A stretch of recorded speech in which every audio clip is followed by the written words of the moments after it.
Hello विद्यार्थी मित्रांनो, मी ऋषिकेश शेंडे तुमचं स्वागत करतो माझ्या यूट्यूब चॅनलमध्ये. आपण क्लास 12चं केमिकल थर्मोडायनामिक्स नावाचं युनिट बघत होतो आणि याच्यामध्ये आजचा आपला टॉपिक आहे इंटरनल एनर्जी. तर एनर्जी आपल्याला माहिती आहे, एनर्जी म्हणजे असते कॅपॅसिटी टू डू वर्क, एखादी काम करण्याची क्षमता म्हणजे ते काय एनर्जी आहे. मग आता ही इंटरनल एनर्जी काय असते, तर सर्वात आधी बघा, एव्हरी सबस्टन्स, काय सांगितलं मी इथं, every substance is associated, every substance is associated with definite amount of energy, definite amount of energy, definite amount of energy. बघा, कोणताही सबस्टन्स असेल तर त्याच्याजवळ एक फिक्स अमाऊंट असते कोणाची, एनर्जीची. कोणताही सबस्टन्स घेतला तुम्ही तर त्याच्याकडे काय एनर्जीची एक फिक्स अमाऊंट आहे, प्रत्येक सबस्टन्सजवळ एनर्जी आहे. आणि this energy is internal energy, आणि त्या एनर्जीला काय म्हणतो आपण, इंटरनल एनर्जी म्हणतो. प्रत्येक सबस्टन्स जवळ एनर्जी असते, त्या एनर्जीला आपण काय म्हणतो, इंटरनल एनर्जी म्हणतो. आणि इट इज डिनोटेड बाय, आणि याला आपण डिनोट कशाने करतो, तर इंटरनल एनर्जीला आपण यू या सिम्बॉलनं काय करतो, डिनोट करतो. हे त्याचं नोटेशन आहे. मग आता आपल्याला इंटरनल एनर्जी हे प्रत्येक सबस्टन्समध्ये असते. मग आता ही कशामुळे असते, तर ही असते ड्यू टू कशामुळे असते, due to potential and kinetic energy of particles. आता कोणताही सबस्टन्स असेल, बघा कोणताही सबस्टन्स असेल तर तो पार्टिकल पासून बनलेला आहे. आणि पार्टिकल्सकडे दोन टाईपच्या एनर्जी असतात, पोटेन्शियल एनर्जी आणि कायनेटिक एनर्जी. म्हणजे हे जे इंटरनल एनर्जी आहे हे कशामुळे आहे, पोटेन्शियल एनर्जी आणि कायनेटिक एनर्जीमुळे. म्हणजे बघा, पार्टिकल जे आहेत ते पार्टिकल समजा काही असे हे पार्टिकल आहेत. मग आता हे पार्टिकल जर समजा स्टेडी असतील, बरोबर, स्टेडी असतील म्हणजे काय, रेस्टवरती असतील, थांबलेले असतील, तर त्यांच्याकडे कोणती एनर्जी आहे, पोटेन्शियल एनर्जी. काही पार्टिकल असे आहेत जे पार्टिकल काय करत असतील, मोशन करत असतील, बरोबर. काही पार्टिकल असे आहेत जे पार्टिकल मोशन करत असतील, आणि जे पार्टिकल मोशन करत असतील त्यांच्याकडे कोणती एनर्जी आहे, कायनेटिक एनर्जी, बरोबर. म्हणजे या पार्टिकल्सकडे जी एनर्जी आहे ती एनर्जी कशामुळे आहे, त्याच्या रेस्ट पोझिशनमुळे किंवा त्याच्या मोशनमुळे. म्हणजे पोटेन्शियल एनर्जीमुळे आणि कायनेटिक एनर्जीमुळे प्रत्येक सबस्टन्सजवळ एक एनर्जी असते डेफिनेट अमाऊंटची, त्याला आपण काय म्हणतो, इंटरनल एनर्जी म्हणतो. म्हणजे इंटरनल एनर्जी ड्यू टू कशामुळे असते, तर पोटेन्शियल एनर्जी आणि कायनेटिक एनर्जी ऑफ पार्टिकल्स. हे पण आपल्याला माहीत झालं. आता ही जे इंटरनल एनर्जी आहे, हे इंटरनल एनर्जी काय आहे, तर हे स्टेट फंक्शन आहे. इंटरनल एनर्जी काय असते, स्टेट फंक्शन. म्हणजे इंटरनल एनर्जी स्टेट फंक्शन आहे, म्हणजे ते सिस्टीमच्या इनिशियल आणि फायनल स्टेटवर डिपेंड असते. त्या इंटरनल एनर्जीला हे घेणं देणं नाही की एखादी सिस्टीम एका स्टेटमधून दुसऱ्या स्टेटमध्ये कन्वर्ट होण्यासाठी कोणता पाथ फॉलो केला म्हणून. तर सुरुवातीला इंटरनल एनर्जी काय होती आणि शेवटी इंटरनल एनर्जी काय. म्हणजे इंटरनल एनर्जी हे स्टेट फंक्शन असते जे इनिशियल आणि फायनल स्टेटवर डिपेंड असते. सिस्टीमचा पाथ कोणता फॉलो केला एका स्टेटमधून दुसऱ्या स्टेटमध्ये जाण्यासाठी, त्याचं इंटरनल एनर्जीला काही घेणं देणं नाही, म्हणून इंटरनल एनर्जीला काय म्हणतो आपण, स्टेट फंक्शन म्हणतो. दुसरं इंटरनल एनर्जी काय आहे, तर हे एक्सटेन्सिव्ह प्रॉपर्टी आहे. इंटरनल एनर्जी काय आहे, एक्सटेन्सिव्ह प्रॉपर्टी. तर हे पण महत्त्वाचं आहे. म्हणजे इंटरनल एनर्जी एक्सटेन्सिव्ह प्रॉपर्टी आहे, म्हणजे कोणावर डिपेंड असते, amount of matter present in the system. सिस्टीममध्ये किती मॅटर प्रेझेंट आहे त्याच्यावर इंटरनल एनर्जी डिपेंड असते. बघा, जर इंटरनल एनर्जी मॅटरवरती डिपेंड आहे असं का म्हटलं आपण, कारण हे पार्टिकल्स आहेत. जे पार्टिकल रेस्टमध्ये असतील त्याच्यामुळे पोटेन्शियल एनर्जी, जे पार्टिकल मोशनमध्ये असतील त्याच्यामुळे कायनेटिक एनर्जी. आता पार्टिकल जर वाढले म्हणजे एक पोटेन्शियल एनर्जी वाढू शकते, कायनेटिक एनर्जी वाढू शकते. म्हणजे पार्टिकल जर वाढले म्हणजे मास वाढलं, मॅटर वाढलं, म्हणजे मॅटर वाढल्यानंतर एनर्जी काय होत आहे, वाढत आहे, बरोबर. म्हणजे हे जे इंटरनल एनर्जी आहे हे पार्टिकल्सवर, अमाऊंट ऑफ मॅटरवर डिपेंड आहे, म्हणून आपण काय म्हणतो, त्याला एक्सटेन्सिव्ह प्रॉपर्टी म्हणतो. हे पण आपल्याला माहीत झालं. त्यानंतर आणखी तुम्ही हे सांगू शकता, जे इंटरनल एनर्जी असते हे काय असते, फंक्शन आहे. म्हणजे internal energy is a function of temperature, function of temperature. म्हणजे इंटरनल एनर्जी कशावर डिपेंड असते, तर हे टेम्परेचरवर डिपेंड असते. कशा पद्धतीनं ते पहा.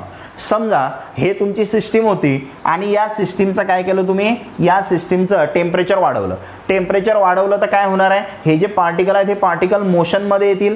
पार्टिकल मोशनमध्ये आले तर त्याची कायनेटिक एनर्जी वाढणार आहे. मग कायनेटिक एनर्जी वाढली म्हणजे इंटरनल एनर्जी काय होणार आहे, वाढणार आहे. कारण इंटरनल एनर्जी कशामुळे असते, कायनेटिक एनर्जी आणि पोटेन्शियल एनर्जीमुळे. म्हणजे टेम्परेचर इन्क्रीज केलं तर इंटरनल एनर्जी काय होते, इन्क्रीज होते. किंवा टेम्परेचर डिक्रीज केलं तर हे पार्टिकल मोशनमधले रेस्टमध्ये येतील म्हणजे कायनेटिक एनर्जी काय होणार, कमी होणार. बरोबर. मग सिस्टीमची जे इंटरनल एनर्जी आहे ते पण काय होणार, कमी होणार. म्हणजे इंटरनल एनर्जी हे फंक्शन आहे कोणाचं, टेम्परेचरचं. टेम्परेचर वाढलं इंटरनल एनर्जी वाढणार, टेम्परेचर कमी झालं इंटरनल एनर्जी कमी होणार. स्क्रीनशॉट काढून घ्या. मग आता पुढे, आता हे जे इंटरनल एनर्जी आहे जे आपण युनं दाखवली, पण एखाद्या सिस्टीमची इंटरनल एनर्जी जर आपण सांगत असू तर ते इंटरनल एनर्जी चेंजच्या फॉर्ममध्ये सांगत असतो आपण. म्हणजेच काय तर आपण त्याला डेल्टा यूच्या फॉर्ममध्ये सांगतो. म्हणजे इंटरनल एनर्जी जी आहे ते आपण कशाच्या फॉर्ममध्ये सांगत असतो, डेल्टा यू. आणि डेल्टा यू म्हणजे काय असते तर डेल्टा यू म्हणजे असते चेंज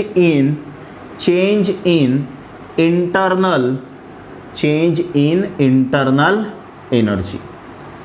म्हणजे काय पहा, तर डेल्टा यू जर सांगायचं असेल तर चेंज कसा काढत असतो आपण, चेंज काढत असतो फायनल मायनस इनिशियल आहे ना. म्हणजे U2 काय आहे इथं, तर U2 ला काय म्हणणार आपण, U2 काय आहे, याला म्हणतो आपण internal energy of final state आहे ना, किंवा फायनल इंटरनल एनर्जी. आणि हा जो U1 आहे या U1 ला काय म्हणणार आपण, तर U1 ला म्हणणार आपण इनिशियल इंटरनल एनर्जी. हा झाला डेल्टा यू. आणि डेल्टा यू म्हणजे चेंज इन इंटरनल एनर्जी, ज्याचा formula delta you is equal to U2 minus U1. पण आपण U2 आणि U1च्या डायरेक्ट व्हॅल्यू काढू शकत नाही. आपण कशाची व्हॅल्यू काढतो, तर आपण काढत असतो डेल्टा यूची व्हॅल्यू. मग आता ही जे डेल्टा यूची व्हॅल्यू आहे हे कशावर डिपेंड असते बघा. समजा तुम्ही हीट सप्लाय केली सिस्टीमला, हीट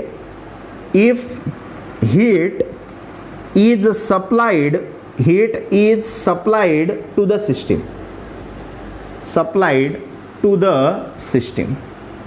जर तुम्ही सिस्टीमला हीट सप्लाय केली म्हणजे हीट दिली तुम्ही, बरोबर. मग सिस्टीमच्या आतमध्ये जर हीट गेली तर काय होणार आहे, तर हा जो डेल्टा यू आहे या डेल्टा यूचं जे साईन आहे ते साईन काय येणार आहे, पॉझिटिव्ह येणार आहे. बरोबर. कारण तुम्ही हीट काय केली, सिस्टीमच्या आतमध्ये पाठवली म्हणजे काय होणार, डेल्टा यू पॉझिटिव्ह होणार. म्हणजेच काय, तर सिस्टीमची जे इंटरनल एनर्जी आहे ते वाढणार आहे. बरोबर. जर तुम्ही सिस्टीमला हीट सप्लाय केली तर सिस्टीमची इंटरनल एनर्जी काय होते, इन्क्रीज होते. कारण हीट सप्लाय केली म्हणजे सिस्टीमचं टेम्परेचर वाढेल. बरोबर. मग टेम्परेचर वाढलं म्हणजे इंटरनल एनर्जी काय होते, वाढते. म्हणजे heat is supplied to the system, delta you positive. म्हणजेच काय, तर इंटरनल एनर्जी काय म्हणणार आपण, इंटरनल एनर्जी इन्क्रीजेस. काय होणार आहे, इंटरनल एनर्जी इन्क्रीजेस. हे आपल्याला माहित झालं. दुसरी केस काय बघू आपण याच्यामध्ये, इफ हीट इज रिलीज है ना, रिलीज फ्रॉम द सिस्टीम. जर सिस्टीममधून हीट रिलीज झाली म्हणजे तुमचा जो डेल्टा यू आहे तो डेल्टा यू काय येणार, निगेटिव्ह येणार. कारण हीट जर निघून गेली तर टेम्परेचर कमी होईल. टेम्परेचर कमी झालं म्हणजे इंटरनल एनर्जी काय होणार, कमी होणार. म्हणजेच काय होणार आपण इथं, डेल्टा यू निगेटिव्ह आहे म्हणजे इंटरनल एनर्जी डिक्रीजेस. हे पण आपल्याला माहीत झालं. बरोबर. तर जर तुम्ही सिस्टीमला हीट सप्लाय केली तर इंटरनल एनर्जी इन्क्रीज होते. आणि जर तुम्ही हीट काय केली, सिस्टीममधून जर हीट रिलीज झाली म्हणजे बाहेर निघली तर सिस्टीमची इंटरनल एनर्जी काय होते, डिक्रीज होते. स्क्रीनशॉट काढून घ्या. नंतर पुढची केस काय आपल्याजवळ, जसं आपण हीट विषयी सांगितलं तसं आपण वर्क विषयी सांगू. बरोबर. तसं काय सांगू आपण, वर्क विषयी सांगू.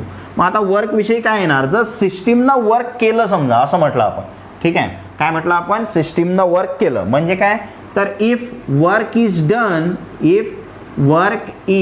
Done by the system. बघा आता सिस्टीमनं वर्क केलं, सिस्टीमनं जर एखादं काम केलं तर सिस्टीमची इंटरनल एनर्जी काय होणार आहे, कमी होणार आहे. इंटरनल एनर्जी कमी झाली म्हणजे जो तुमचा डेल्टा यू आहे तो डेल्टा यू काय असेल, निगेटिव्ह. का, कारण इथं काय होणार, इंटरनल एनर्जी डिक्रीजेस. डिक्रीजेस असं म्हटलं आपण, बरोबर. जर सिस्टीमनं काम केलं तर सिस्टीमची इंटरनल एनर्जी काय होत असते, डिक्रीज होत असते. म्हणजे जो डेल्टा यू आहे त्याचा साईन काय येणार, निगेटिव्ह येणार. दुसरं, if work is done on the system. आता बघा वरच्या केसमध्ये काय होतं, work is done by the सिस्टीमनं काम केलं तर इंटरनल एनर्जी कमी झाली. पण सिस्टीमवरती काम झालं म्हणजे काय, इंटरनल एनर्जी काय होणार आहे, वाढणार आहे. म्हणजे तुमचा जो डेल्टा यू आहे तो डेल्टा यू काय असेल इथं, पॉझिटिव्ह. म्हणजे काय होणार, इंटरनल एनर्जी काय म्हणणार आपण, इन्क्रीजेस. Internal energy increases. हे झाली दुसरी केस आपली, बरोबर. म्हणजे जर work is done by the system असेल तर डेल्टा यू निगेटिव्ह येणार, आणि work is done on the system असेल तर डेल्टा यू काय येणार, पॉझिटिव्ह येणार. मग आता हे आपण सेपरेट बघितलं. म्हणजे एक तर हिटनं एक तर वर्कनं. म्हणजे इंटरनल एनर्जी जे चेंज होत आहे ते कशानं चेंज होत आहे, हिट आणि वर्कनं. हिटमुळे पण इंटरनल एनर्जी चेंज होते, वर्कमुळे पण इंटरनल एनर्जी चेंज होते, बरोबर. मग आता या दोघांचा कंबाईन इफेक्ट बघायचा आपल्याला. मग आता कंबाईन इफेक्ट पण आपण सांगू शकतो.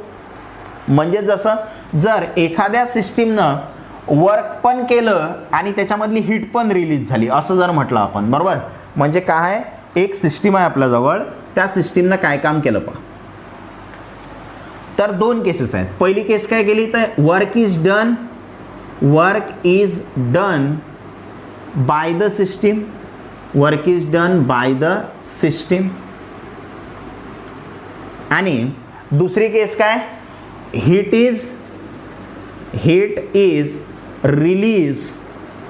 Is release from the system. बघा असे दोन कामं केले एका सिस्टीमनं दोन कामं केले. कोणकोणतं, work is done by the system. आता मला सांगा, जर सिस्टीमनं काम केलं म्हणजे डेल्टा यू काय येणार आहे, निगेटिव्ह, बरोबर. डेल्टा यूची व्हॅल्यू काय होणार आहे, निगेटिव्ह होणार आहे. म्हणजेच काय, तर सिस्टीमनं काम केलं म्हणजे यू काय होणार आहे, तर यूची व्हॅल्यू काय होणार आहे, डिक्रीज होणार आहे, बरोबर. त्यानंतर heat is release from the system मधली हीट निघून गेली म्हणजे इंटरनल एनर्जी कमी होणार, डेल्टा यू काय येणार इथं निगेटिव्ह. म्हणजे या केसमध्ये जो डेल्टा म्हणजे तुमचं जे इंटरनल एनर्जी आहे सिस्टीमची ते काय होणार, डिक्रीज होणार, बरोबर. म्हणजे हे पण डिक्रीज होत आहे, म्हणजे सिस्टीमची जे टोटल एनर्जी आहे इंटरनल एनर्जी ते काय होईल, डिक्रीज होईल, बरोबर. म्हणजे सिस्टीमनं वर्क केलं आणि सिस्टीममधून जर हीट रिलीज झाली तर दोन्ही केसमध्ये काय होत आहे, इंटरनल एनर्जी डिक्रीज होत आहे. म्हणजे सिस्टीमची जे टोटल इंटरनल एनर्जी असेल ते पण काय होईल, डिक्रीज होईल, कारण दोन्ही क्वांटिटी काय होऊ राहिल्या, डिक्रीज होऊ राहिल्या. दुसरी केस घेऊ आपण याच्यामध्ये. दुसरी केस काय, work is done on the system. आणि याच्यासोबतच काय झालं, heat is absorb by the system. अशा दोन केसेस आहेत. मग आता याच्यामध्ये काय होणार पहा, work is done on the सिस्टीमवरती वर्क झालं म्हणजे इंटरनल एनर्जी इन्क्रीज होणार आहे. म्हणजे डेल्टा यू पॉझिटिव्ह म्हणजे इंटरनल एनर्जी काय झाली, इन्क्रीज झाली, बरोबर. आणि हीट इज हीट ॲब्सॉर्ब केली म्हणजे घेतली म्हणजे काय येणार आहे, सिस्टीमची जे इंटरनल एनर्जी ते पण इन्क्रीज होणार म्हणजे साईन काय येणार, पॉझिटिव्ह. म्हणजे इथे इंटरनल एनर्जी काय होणार आहे, इन्क्रीज होणार आहे. म्हणजे ह्या दोन गोष्टी आपल्याला क्लिअर झाल्या. Work is done on the system आणि हीट ॲब्सॉर्ब बाय सिस्टीम असेल तर दोन्ही केसमध्ये इंटरनल एनर्जी काय होत आहे, इन्क्रीज होत आहे. म्हणजे सिस्टीमची जे टोटल इंटरनल एनर्जी आहे ते पण काय होणार इथं, इन्क्रीज होणार, बरोबर. आणखी पण दोन केसेस घेऊ शकतो आपण. जसं work is done by the system आहे आणि हीट इज रिलीजच्या ठिकाणी ॲब्सॉर्ब घेतलं तर काय चेंज येईल, पण ते आपण न्यूमरिकलच्या फॉर्ममध्ये समजून घेण्याचा प्रयत्न करू. ते सध्या समजणार नाही तुम्हाला. तर हे समजलं का तुम्हाला, तर work is done by the system आणि रिलीज फ्रॉम सिस्टीम असेल तर इंटरनल एनर्जी डिक्रीज होणार. आणि जर work is done on the system आणि हीट ॲब्सॉर्ब बाय सिस्टीम असेल तर इंटरनल एनर्जी काय होणार आहे, इन्क्रीज होणार आहे. ह्या दोन केसेस झाल्या. स्क्रीनशॉट काढून घ्या. आता याच्यानंतर पुढे आपल्याला बघायचा आहे महत्त्वाचा पार्ट आहे जो खूप वेळा एक्झाममध्ये विचारतात, तो आहे फर्स्ट लॉ ऑफ थर्मोडायनामिक्स. पुढे काय बघायचं आपल्याला, first law of thermodynamics. First law of थर्मोडायनामिक्सचा फर्स्ट लॉ बघायचा आहे आपल्याला. तर हा लॉ आहे म्हणजे काहीतरी नियम आहे आणि कशासाठी वापरतो आपण, हा थर्मोडायनामिक्ससाठी वापरतो फर्स्ट लॉ. मग आता हा फर्स्ट लॉ आपल्याला काय सांगतो, तर हा जो फर्स्ट लॉ आहे हा रिलेटेड आहे कशासोबत, कन्झर्वेशन ऑफ एनर्जी सोबत. फर्स्ट लॉ कशासोबत रिलेटेड आहे, कन्झर्वेशन ऑफ एनर्जी, म्हणजे एनर्जी कन्झर्व होते. याचा अर्थ काय बघा, हे तुम्ही ज्या तुमच्या लोअर स्टँडर्ड्स आहेत म्हणजे 9व्या-10व्या वर्गामध्ये तुम्ही शिकलेले आहात की पहिलं काय सांगत आहोत पहा, energy can neither be created, energy can neither be created, energy can neither be created nor be destroyed, nor be destroyed. It can only convert from one form to another form. बघा, तर हा थर्मोडायनामिक्सचा first law आहे. हे तुम्ही शिकलेले आहात की energy can neither be created, म्हणजे एनर्जी तुम्ही तयार करू शकत नाही, नॉर बी डिस्ट्रॉइड, तुम्ही त्याला डिस्ट्रॉय खतम पण करू शकत नाही. It can only convert from, ते फक्त काय होते, कन्वर्ट होते one form to another form, म्हणजे एका फॉर्ममधून दुसऱ्या फॉर्ममध्ये. म्हणजे काय, जसं फॉर एक्झाम्पल मी इथं थांबलेलो आहो, सध्या माझ्याकडे कोणती एनर्जी आहे, पोटेन्शियल एनर्जी आहे, कारण माझ्या पोझिशनमुळे एनर्जी आहे, बरोबर. ते क्रिएट केली का मी, ते आहे माझ्याजवळ, बरोबर. आता जसा मी चालायला लागेल, बरोबर, चालायला लागल्यानंतर काय होणार आहे, ही जे पोटेन्शियल एनर्जी होती ते कायनेटिक एनर्जीमध्ये कन्वर्ट झाली, मग कायनेटिक एनर्जीमध्ये कन्वर्ट झाली, बरोबर. म्हणजे तुम्ही क्रिएट केली का, नाही. मग पोटेन्शियल एनर्जी डिस्ट्रॉय झाली का, नाही, ते कन्वर्ट झाली पोटेन्शियलमधून कशामध्ये, कायनेटिकमध्ये. म्हणजे एनर्जी तुम्ही क्रिएट करू शकत नाही, डिस्ट्रॉय करू शकत नाही, ते फक्त एका फॉर्ममधून दुसऱ्या फॉर्ममध्ये काय होते, कन्वर्ट होते. जसं फॉर एक्झाम्पल इथं आपण असं सांगितलं की हे एक धरण आहे समजा, आणि याच्यावरती असं पाणी ठेवलेलं आहे, इथं पाणी साठवलेलं आहे, आणि इथं खाली टर्बाईन लावलेलं आहे. काय लावलेलं आहे, इथं टर्बाईन असं म्हणू आपण. आता हे टर्बाईन कशासाठी असते, इलेक्ट्रिसिटी जनरेट करण्यासाठी असते हे. मग आता बघा, सध्या हे वॉटर आहे आणि हे वॉटर इथं थांबलेलं आहे. मग वॉटर जर इथं थांबलेलं असेल म्हणजे वॉटरजवळ कोणती एनर्जी आहे, पोटेन्शियल एनर्जी. ते क्रिएट झाली का, ते आहे त्याच्याजवळ पोटेन्शियल एनर्जी. कशामुळे, त्याच्या पोझिशनमुळे आहे. मग आता जसं तुम्ही हे गेट उघडणार याचं धरणाचं, काय होणार आहे, इथून हे जे पाणी आहे हे पाणी असं खाली येणार आहे, बरोबर. हे पाणी खाली आलं म्हणजे आता पाण्याजवळ कोणती एनर्जी आहे, कायनेटिक एनर्जी आहे. आता पाण्याजवळ कोणती एनर्जी आहे, कायनेटिक एनर्जी आहे. म्हणजे potential energy is converted into kinetic energy. मग आता होणार काय, तर हे पाणी जेव्हा या ब्लेड्सवरती पडेल आहे ना, याच्यावरती पडेल, याला टर्बाईन म्हणतो आपण. तर हे टर्बाईन फिरायला लागेल आहे ना, म्हणजे असं मोशनमध्ये येईल. आणि मोशनमध्ये आलं म्हणजे याच्याजवळ आहे कोणती एनर्जी, मेकॅनिकल एनर्जी. कोणती एनर्जी आहे, मेकॅनिकल एनर्जी. जेव्हा एखादा हे जे तुम्हाला दिसत आहे टर्बाईन हे मोशनमध्ये येत आहे म्हणजे त्याच्याजवळ मेकॅनिकल एनर्जी आहे. आणि हे जे आहे हे जनरेटरला कनेक्ट असते. कशाला कनेक्ट असते, जनरेटर. मग आता हे जनरेटरला जर कनेक्ट आहे तर जनरेटर काय करणार आहे, याच्यापासून इलेक्ट्रिकल एनर्जी तयार करणार आहे. काय तयार करणार आहे, इलेक्ट्रिकल एनर्जी. म्हणजे बघा काय होत आहे, इथं एनर्जी तुम्ही क्रिएट केली नाही, पोझिशनमुळे पोटेन्शियल एनर्जी होती. आता पोटेन्शियलची कायनेटिक झाली, मग पोटेन्शियल डिस्ट्रॉय झाली का, नाही, कन्वर्ट झाली. पोटेन्शियल कशामध्ये कन्वर्ट झाली, कायनेटिकमध्ये. मग इथं कायनेटिक कशामध्ये कन्वर्ट झाली, मेकॅनिकलमध्ये. इथं मेकॅनिकल कशामध्ये कन्वर्ट झाली, इलेक्ट्रिकलमध्ये, बरोबर. म्हणजे एनर्जी एका फॉर्ममधून दुसऱ्या फॉर्ममध्ये कन्वर्ट होत आहे, ते क्रिएट पण होत नाही आहे, डिस्ट्रॉय पण होत नाही आहे, बरोबर. तर हा झाला थर्मोडायनामिक्सचा पहिला लॉ, पहिलं स्टेटमेंट, फर्स्ट लॉचं पहिलं स्टेटमेंट. अजून आपण दुसरं स्टेटमेंट बघू.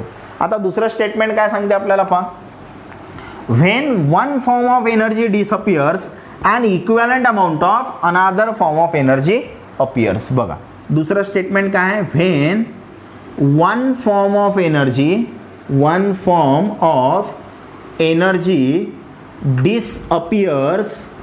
Disappears and equivalent amount of another form of energy appears. Another form of energy appears. हे आपलं दुसरं स्टेटमेंट आहे. वरच्या सारखाच अर्थ आहे याचा. बघा काय म्हणत आहे, one form of energy disappear. जेव्हा एनर्जीचा एक फॉर्म डिसअपियर होते म्हणजे नाहीसा होते, अँड इक्विव्हॅलंट अमाऊंट ऑफ म्हणजे तेवढ्याच अमाऊंटमध्ये तेवढाच अनादर फॉर्म ऑफ एनर्जी अपियर्स. म्हणजे समजा तुमच्याकडे पहिले पोटेन्शियल एनर्जी होती, काहीतरी पोटेन्शियल एनर्जी आहे, आता ही पोटेन्शियल एनर्जी डिसअपियर झाली, त्याचं कन्वर्जन कशामध्ये झालं, कायनेटिकमध्ये झालं. बरोबर. म्हणजे एनर्जीचा एक फॉर्म डिसअपियर झाला पोटेन्शियल एनर्जी, एक फॉर्म अपियर झाला कायनेटिक एनर्जी. आणि जेवढी पोटेन्शियल एनर्जी असेल तेवढीच काय असेल, कायनेटिक एनर्जी असेल. म्हणजे काय, जेव्हा एनर्जीचा एक फॉर्म डिसअपियर होईल तेव्हा तेवढाच दुसरा एनर्जीचा फॉर्म काय होईल, अपियर होईल. बरोबर. त्यानंतर पुढे आणखी तुम्ही काय सांगणार याच्यामध्ये की energy of total energy of universe, total energy of universe remains constant. बघा, जे युनिवर्सची टोटल एनर्जी आहे ती टोटल एनर्जी काय आहे, कॉन्स्टंट आहे. आता का कॉन्स्टंट आहे युनिवर्सची टोटल एनर्जी, कारण आपण सांगितलं एनर्जी क्रिएट पण होत नाही, डिस्ट्रॉय पण होत नाही. मग आता एनर्जी क्रिएट पण होऊन नाही राहिली आणि डिस्ट्रॉय पण होऊन नाही राहिली, म्हणजे बदलली का, बदललीच नाही. ते काय आहे, कॉन्स्टंट आहे. ते फक्त एका फॉर्ममधून दुसऱ्या फॉर्ममध्ये जाते. म्हणजे युनिवर्सची जे टोटल एनर्जी आहे ती काय आहे, कॉन्स्टंट आहे. त्यानंतर आणखी काय सांगणार आपण, total energy of isolated system remains constant. बघा, आता आयसोलेटेड सिस्टीम आपण शिकलो होतो, तर या आयसोलेटेड सिस्टीमची पण टोटल एनर्जी जी असते ते पण काय असते, कॉन्स्टंट असते. म्हणजे युनिवर्सची पण टोटल एनर्जी कॉन्स्टंट आहे, आयसोलेटेड सिस्टीमची पण जे टोटल एनर्जी आहे ती एनर्जी काय आहे, कॉन्स्टंट आहे. तर हे फर्स्ट लॉ ऑफ थर्मोडायनामिक्सचे काही स्टेटमेंट आहेत. तसं न्यू सिलेबसमध्ये हे एक स्टेटमेंट, हे सेकंड आणि हे थर्ड, हे तीनच स्टेटमेंट दिलेले आहेत. पण जो ओल्ड सिलेबस होता त्याच्यामध्ये हे पण एक दिलं होतं, त्यामुळे मी हे तुम्हाला सांगितलं. तर नवीन सिलेबसनुसार हे तीनच स्टेटमेंट तुम्हाला प्रिपेअर करायचे आहेत. तर हा झाला फर्स्ट लॉ ऑफ थर्मोडायनामिक्स. मग आता या फर्स्ट लॉ ऑफ थर्मोडायनामिक्सचा आपल्याला बघायचं आहे mathematical equation. First law of थर्मोडायनामिक्सचं काय बघायचं आहे आपल्याला, मॅथमॅटिकल इक्वेशन. आणि हे जे मॅथमॅटिकल इक्वेशन आहे याचा आपल्याला खूप जास्त प्रमाणात फायदा होणार आहे न्यूमरिकल सॉल्व करण्यासाठी आणि काही बेसिक कन्सेप्ट समजण्यासाठी. तर इथं काय लिहित आहो मी, मॅथमॅटिकल इक्वेशन किंवा एक्सप्रेशन म्हणा, mathematical equation for first law of thermodynamics. First law of thermodynamics. बघा, तर मॅथमॅटिकल इक्वेशन बघायचं आपल्याला कोणासाठी, फर्स्ट लॉ ऑफ थर्मोडायनामिक्स. तर आपण आधीच सांगितलं सिस्टीमची जे इंटरनल एनर्जी आहे ती इंटरनल एनर्जी दोन गोष्टीमुळे चेंज होत आहे, एक आहे हीट आणि दुसरा आहे वर्क. बरोबर. मग आता हे जे मॅथमॅटिकल इक्वेशन आहे फर्स्ट लॉ ऑफ थर्मोडायनामिक्सचं, हे डिराईव्ह केलेलं नाही आहे, हे ऑब्झर्वेशनवरून काढलेलं आहे. बरोबर. आपण जसं डेरिव्हेशन बघत असतो, वर्क डनसाठी डेरिव्हेशन बघितलं आपण, बरोबर, तसं आपण या फर्स्ट लॉ ऑफ थर्मोडायनामिक्ससाठी डेरिव्हेशन बघणार नाही. हे सायंटिस्ट लोकांनी ऑब्झर्व केलं आणि त्या ऑब्झर्वेशनवरून हे बनवलं इक्वेशन. म्हणजे कसं बघा, तर जसं इथं इक्वेशन जर बघितलं आपण, तर इक्वेशन आहे delta you is equals to Q plus डब्ल्यू, हे तुमचं इक्वेशन आहे. मग आता याचा अर्थ काय आहे पहा, तर आपल्याला माहिती आहे क्यू आपण इथं पॉझिटिव्ह घेतलेला आहे. क्यू पॉझिटिव्ह घेतलेला आहे म्हणजे याचा अर्थ आहे heat supplied to the system. हा याचा अर्थ आहे इथं क्यूचा. डब्ल्यूचा अर्थ काय आहे, तर डब्ल्यू पण आपण इथं पॉझिटिव्ह घेतला म्हणजे याचा अर्थ आहे हीट काय येणार, हीट नाही, काय आहे, वर्क आहे. म्हणजे work done on the system, कारण आपल्याला माहिती आहे work done on the system काय असते, पॉझिटिव्ह असते. बरोबर. मग आता बघा, जर heat supplied to the system असेल, तुम्ही हीट सप्लाय करू राहिले आणि work is done on the system, work done सिस्टीमवर होत आहे, म्हणजे दोन्ही गोष्टी सिस्टीमच्या आतमध्ये चालल्या. बरोबर. म्हणजेच काय होणार, तर जे इंटरनल एनर्जी आहे ती इंटरनल एनर्जी काय होणार, इन्क्रीज होणार. बरोबर. म्हणजे delta you is equal to काय आहे, क्यू प्लस डब्ल्यू. तर इंटरनल एनर्जी जे चेंज होत आहे ते कशामुळे चेंज होत आहे, हीट आणि वर्कमुळे होत आहे. तर इथं क्यूचा अर्थ आहे heat supplied to the system आणि डब्ल्यूचा अर्थ आहे work done on the system. आणि हा जो डेल्टा यू आहे, तर डेल्टा यू काय आहे इथं, याला म्हणतो आपण चेंज इन इंटरनल एनर्जी. तर delta you is equals to Q plus W, याला म्हणतो आपण mathematical equation for first law of thermodynamics. मग फर्स्ट लॉ ऑफ थर्मोडायनामिक्सचं मॅथमॅटिकल इक्वेशन आपल्याला माहिती झालं की delta you is equal to असते क्यू प्लस डब्ल्यू, आणि हा जो क्यू आहे क्यूला म्हणतो आपण heat supplied to the system. या हा क्यू झाला परत इथं, हा डब्ल्यू पाहिजे होता आहे ना, आणि डब्ल्यूला म्हणतो आपण work done on the system. त्यानंतर डेल्टा यूला काय म्हणतो आपण चेंज इन इंटरनल एनर्जी. म्हणजे एखाद्या सिस्टीमची जे इंटरनल एनर्जी चेंज होते ते दोन गोष्टीमुळे होते. कशामुळे? एक heat supplied to the system आणि दुसरं work done on the system. मग आता बघा हे इक्वेशन आपण सध्या मॉडिफाईड इक्वेशन आहे सध्याचं. सुरुवातला हे इक्वेशन कसं वापरायचे पहा. सुरुवातला जेव्हा हे इक्वेशन बनवलं होतं, आता हे तुमच्या बुकमध्ये नाही आहे, एक्स्ट्राचा पॉईंट सांगत आहोत. काय एक्स्ट्राचा पॉईंट आहे? तर हे सुरुवातला जे इक्वेशन होतं ते होतं delta you is equals to q minus डब्ल्यू. हे सुरुवातला इक्वेशन होतं. मग असं इक्वेशन सुरुवातला का होतं? बरोबर. तर हे जे इक्वेशन होतं हे इक्वेशन हीट इंजिनसाठी होतं. कोणासाठी? Heat engine. Heat engine. मग आता याचा अर्थ काय होता बघा. तर क्यूचं साईन तुम्हाला इथं पॉझिटिव्ह दिसत आहे. क्यूचं साईन पॉझिटिव्ह दिसत आहे म्हणजे काय? हीट सप्लाय केली तुम्ही, बरोबर, हीट सप्लाय केली. आणि डब्ल्यूचं साईन तुम्हाला निगेटिव्ह दिसत आहे म्हणजे work done by the system. म्हणजे बघा जे हीट इंजिन असते त्याच्यामध्ये तुम्ही हीट सप्लाय करता आणि तेव्हा ते इंजिन काय करते? वर्क करते, म्हणजे काहीतरी काम करते. इंजिन वर्क करत आहे म्हणजे सिस्टीम काम करत आहे, बरोबर. म्हणजे जेव्हा हे सुरुवातला इक्वेशन बनवलं होतं तेव्हा ते हीट इंजिनसाठी होतं delta you is equal to q minus डब्ल्यू. म्हणजे जेव्हा तुम्ही एखाद्या इंजिनला काय करता? हीट सप्लाय करता तेव्हा ते काय करते? वर्क करते. म्हणून तो इक्वेशन होतं delta you is equal to q minus डब्ल्यू. पण नंतर ते इक्वेशन मॉडिफाय केलं delta you is equal to Q plus W.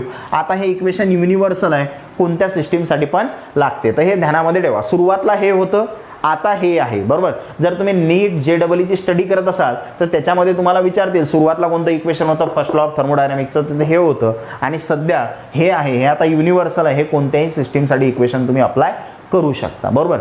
मग आता आणखी तुम्ही काय करणार पुढे? तर तुम्ही जेव्हा फिजिक्समध्ये KTG नावाचं युनिट किंवा थर्मोडायनामिक्स नावाचं युनिट आहे त्याच्यामध्ये तुम्हाला हा टॉपिक कन्फ्यूज करणार आहे, बरोबर. कारण जे साइन कन्व्हेन्शन आपण घेतले याच्या एकदम अपोजिट साइन कन्व्हेन्शन कशामध्ये घेतील? फिजिक्समध्ये घेतील. तर तो टॉपिक मी तुम्हाला नंतर सांगेल ते कशा पद्धतीनं त्यांनी फिजिक्समध्ये घेतलेला आहे म्हणून. तर ते चुकीचं नाही आहे, दोन गोष्टी वेगवेगळ्या आहेत, पण त्याला तुम्ही एकदम व्यवस्थितपणे काय करू शकता? रिलेट करू शकता. ते मी तुम्हाला तिथं सांगेल. म्हणजे आपण आज बघितलं फर्स्ट लॉ ऑफ थर्मोडायनामिक्स, त्याचं जे मॅथमॅटिकल इक्वेशन होतं फर्स्ट लॉसाठी ते पण आपण बघितलं. आता पुढचा जो टॉपिक आहे तो आहे की हा जो फर्स्ट लॉ ऑफ थर्मोडायनामिक्स आहे हा आपल्याला डिफरंट प्रोसेसला काय करायचा आहे? अप्लाय करायचा आहे. मग हा आपण कशा पद्धतीनं अप्लाय करणार? तर बघा, तर आपल्याकडे वेगवेगळ्या प्रोसेस आहेत. तर त्या प्रोसेसमध्ये आपल्याला हा फर्स्ट लॉ काय करायचा आहे? अप्लाय करायचा आहे. मग मी इथं क्वेश्चन लिहितो. First law of thermodynamics, first law of thermodynamics, thermodynamics for different processes. तर बघा हा जो थर्मोडायनामिक्सचा फर्स्ट लॉ आहे हा आपण 4 वेगवेगळ्या प्रोसेससाठी लावू.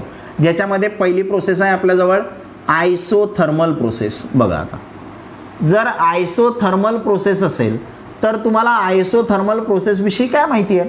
तर तुम्हाला माहिती आहे आयसोथर्मल प्रोसेस आहे म्हणजे टेम्परेचर कॉन्स्टंट आहे. आणि टेम्परेचर कॉन्स्टंट असेल तर इंटरनल एनर्जी पण काय असते? कॉन्स्टंट. आणि टेम्परेचर कॉन्स्टंट आहे म्हणजे डेल्टा टी काय असते? 0. इंटरनल एनर्जी कॉन्स्टंट आहे म्हणजे डेल्टा यू पण काय असते? 0. हे मी तुम्हाला शिकवलेलं आहे. मग आता आपला फर्स्ट लॉ काय आहे? फर्स्ट लॉ आहे आपला delta you is equal to Q plus W. मग आता काय करतो मी? डेल्टा यूची आन्सर आयसोथर्मल प्रोसेससाठी काय आहे? आपलं 0 आहे म्हणजे 0 is equal to Q plus डब्ल्यू, बरोबर. मग जर तुम्ही हा क्यू इकडे शिफ्ट केला तर क्यू काय होणार? इकडे आला तर मायनस क्यू, तर minus q is equal to काय आलं? डब्ल्यू. हे एक इक्वेशन भेटेल तुम्हाला. किंवा तुम्ही याला असंही लिहू शकता ऑर. तर क्यू इथंच ठेवला, मायनस साईन तिकडे शिफ्ट केलं तर q is equals to minus डब्ल्यू असं पण लिहू शकता तुम्ही. तर आयसोथर्मल प्रोसेससाठी जो फर्स्ट लॉ आहे थर्मोडायनामिक्सचा तो आपण असा लिहिणार. त्यानंतर दुसरं आहे आपल्याजवळ आयडियाबॅटिक प्रोसेस. मग आता आयडियाबॅटिक प्रोसेससाठी आपल्याला माहिती आहे की no heat transfer from system into surrounding आहे ना. म्हणजे हीट ट्रान्सफर होत नाही सिस्टीममधून सराउंडिंगमध्ये, सराउंडिंगमधून सिस्टीममध्ये, बरोबर. म्हणजे हीट ट्रान्सफर होत नाही म्हणजे क्यूची व्हॅल्यू काय आहे? 0. ॲडियाबॅटिक प्रोसेससाठी क्यू काय असतं 0. मग आपला फॉर्म्युला आहे delta you is equals to Q plus W. मग delta you is equals to Q आहे आपला 0 प्लस डब्ल्यू, म्हणजेच delta you is equals to काय भेटला आपल्याला डब्ल्यू. जर ॲडियाबॅटिक प्रोसेस असेल तर delta you is equal to काय असते डब्ल्यू असते. तर हे कोणासाठी झालं तर हा फर्स्ट लॉ झाला ॲडियाबॅटिक प्रोसेससाठी. त्यानंतर पुढचं तिसरी प्रोसेस बघू आपण. तिसरी प्रोसेस आहे आपल्याजवळ आयसोकोरिक प्रोसेस. मग आता आयसोकोरिक प्रोसेससाठी आपल्याजवळ काय आहे तर आयसोकोरिक प्रोसेससाठी व्हॉल्यूम कॉन्स्टंट असते बरोबर. आणि व्हॉल्यूम जर कॉन्स्टंट आहे म्हणजे डेल्टा व्ही काय झाला 0. मग डेल्टा व्ही 0 झाला, पण आपल्याकडे डब्ल्यूचा फॉर्म्युला आहे मायनस पी डेल्टा व्ही. हा बघितला होता आपण पी एक्सटर्नल डेल्टा व्ही, म्हणजे minus P external delta V आहे तुमचा 0, म्हणजे तुमचा डब्ल्यू काय झाला इथं 0 बरोबर. कारण 0 कशालाही मल्टिप्लाय केलं तर आन्सर काय येणार 0. मग आपला थर्मोडायनेमिक्सचा पहिला लॉ काय म्हणते delta you is equal to काय आहे क्यू प्लस डब्ल्यू. मग काय होणार इथं delta you is equals to q आणि डब्ल्यू किती आहे आपला 0. कोणासाठी आयसोकोरिक प्रोसेससाठी. आणि असं जर असेल तर तुमचा आन्सर काय आलं delta you is equal to काय आलं क्यू. कारण क्यू प्लस 0 काय झालं क्यू, म्हणजे delta you is equal to काय आलं क्यू आलं कोणासाठी आयसोकोरिक प्रोसेससाठी. पण हे आपण कॉन्स्टंट व्हॉल्यूमवरती घेतलं म्हणजे आपण इथं क्यू व्ही घेतलं आहे ना. व्हॉल्यूम कॉन्स्टंट व्हॉल्यूमवरती आहे म्हणजे इथं पण काय येणार असा क्यू व्ही येणार बरोबर. तर कॉन्स्टंट व्हॉल्यूमवरती काय असते जे हीट असते तेच काय असते चेंज इन इंटरनल एनर्जी असते बरोबर. आता चौथी प्रोसेस बघायची आपल्याला आयसोबेरिक प्रोसेस. मग आयसोबेरिक प्रोसेसमध्ये काय असते बघा तर आयसोबेरिक प्रोसेसमध्ये तुमचं जे प्रेशर आहे ते कॉन्स्टंट आहे आणि प्रेशर कॉन्स्टंट आहे म्हणजे डेल्टा पी काय असतो 0. पण आपल्याकडे डब्ल्यूचा फॉर्म्युला आहे minus P external. P external म्हणजेच पी घेऊ आपण ठीक आहे. जर एक्सटर्नल प्रेशर आणि जे पी आहे गॅसचं प्रेशर हे समजा सेम आहे असं आपण जर घेतलं तर मायनस पी डेल्टा व्ही असं लिहिणार त्याला. मग आपला डेल्टा यूचा फॉर्म्युला काय आहे delta you is equal to काय होतं क्यू प्लस डब्ल्यू. मग काय झालं delta you is equal to q आणि प्लस डब्ल्यू, तर डब्ल्यूच्या ठिकाणी काय टाका minus p delta v, minus p delta v असं येणार बरोबर. पण हे तुम्ही कुठं टाकलं तर हे कॉन्स्टंट कशावरती टाकलं तुम्ही हे कॉन्स्टंट प्रेशरवरती टाकलं. मग पुढे हा मायनस पी डेल्टा व्ही इकडे शिफ्ट करतो म्हणजे झालं काय आता delta you is equal to p delta v आणि इकडे काय राहिलं क्यू बरोबर. आणि delta u plus p delta v याचा पण एक फॉर्म्युला आहे जो आपण पुढे डिराईव्ह करू. तर तो सध्या मी डायरेक्ट सांगतो तुम्हाला लक्षात ठेवा. Delta u plus p delta V म्हणजेच असते delta H change in enthalpy. काय म्हणतात त्याला चेंज इन एन्थाल्पी. आणि हा काय झाला इथं हा आहे क्यू बरोबर. पण आता हा जो क्यू आहे हा क्यू कुठं आहे तर हा आहे कॉन्स्टंट प्रेशरवरती. प्रेशर कॉन्स्टंट आहे म्हणून मी इथं असं पी क्यू पी लिहित आहो बरोबर. आता हे मी का लिहिलं त्याचं पण तुम्हाला रिझन सांगतो. Delta h is equal to काय झालं क्यू पी झालं. तर delta u plus p delta v म्हणजे असते डेल्टा एच आणि हा क्यू कॉन्स्टंट प्रेशरवरती घेतला आपण. म्हणजे कॉन्स्टंट प्रेशरवरती जे हीट आहे तेच काय असते एन्थाल्पी ऑफ रिॲक्शन असते. स्क्रीनशॉट काढून घ्या. आता पुढे पहा. आता महत्त्वाचं काय आहे तर क्यू म्हणजे हीट बरोबर. आता हे रफ करतो मी तुम्हाला एक पॉईंट इथं सांगतो. तर क्यू म्हणजे हीट आहे आणि हे जे हीट आहे क्यू म्हणजे काय असते हीट आहे आणि हे काय आहे तर हे एक पाथ फंक्शन आहे. काय आहे path function.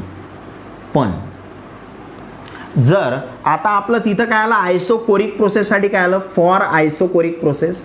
Isochoric process isochoric प्रोसेससाठी काय आलं आपलं delta you is equals to Q V बरोबर. मग आता हा जो क्यू व्ही आहे तर हा क्यू व्ही म्हणजे आहे डेल्टा यू. डेल्टा यू म्हणजे चेंज इन इंटरनल एनर्जी आणि इंटरनल एनर्जी हे स्टेट फंक्शन आहे. म्हणजे हे जर स्टेट फंक्शन आहे तर हा क्यू व्ही पण काय झाला स्टेट फंक्शन झाला. म्हणजे हीट ॲट कॉन्स्टंट व्हॉल्यूम असेल तर त्याला काय म्हणणार आपण स्टेट फंक्शन म्हणणार बरोबर. आणि जर तुम्ही फॉर आयसोबेरिक प्रोसेससाठी बघितलं आयसोबेरिक प्रोसेस जर आयसोबेरिक प्रोसेससाठी काय आलं तुमचा delta h is equal to काय आलं क्यू पी आणि डेल्टा एच म्हणजे चेंज इन एन्थाल्पी आणि एन्थाल्पी हे कोणतं फंक्शन आहे स्टेट फंक्शन आहे. मग हे स्टेट फंक्शन आहे म्हणजे हे पण काय झालं स्टेट फंक्शन. स्टेट फंक्शन म्हणजे हीट ॲट कॉन्स्टंट प्रेशर हे स्टेट फंक्शन आहे. हीट ॲट कॉन्स्टंट व्हॉल्यूम हे पण काय स्टेट फंक्शन आहे. पॉईंट महत्त्वाचा आहे. फक्त क्यू असेल तर त्याला हीट म्हणतो आपण पाथ फंक्शन आहे. QV असेल तर heat at constant volume state function, QP असेल तर हीट ॲट कॉन्स्टंट प्रेशर, हे पण काय स्टेट फंक्शन. नीट JEE मध्ये थोडंफार तुम्हाला कन्फ्यूज करण्यासाठी हे विचारू शकतात, स्क्रीनशॉट काढून घ्या. तर आपण जो थर्मोडायनामिक्सचा फर्स्ट लॉ आहे तो डिफरंट प्रोसेससाठी अप्लाय केला. तर हा टॉपिक आपण इथं संपवू. पुढच्या लेक्चरमध्ये पुढील टॉपिक बघू. त्याआधी जर तुम्ही चॅनलला सबस्क्राईब केलं नसेल तर सबस्क्राईब करा, व्हिडिओ लाईक करा, व्हिडिओ कसा वाटला त्याची कमेंट करा. आणि याच्या नोट्ससाठी तुम्हाला टेलिग्राम ॲप डाउनलोड करून डिस्क्रिप्शन बॉक्समधल्या टेलिग्राम चॅनलच्या लिंकवर क्लिक करून टेलिग्राम चॅनल जॉईन करा. तिथं तुम्हाला फ्री नोट्स भेटतील, त्याच्यासोबत फ्री ऑनलाईन MCQ टेस्ट तुम्ही देऊ शकता. तुमच्या डाऊट्स पण तिथं सॉल्व्ह केल्या जातील.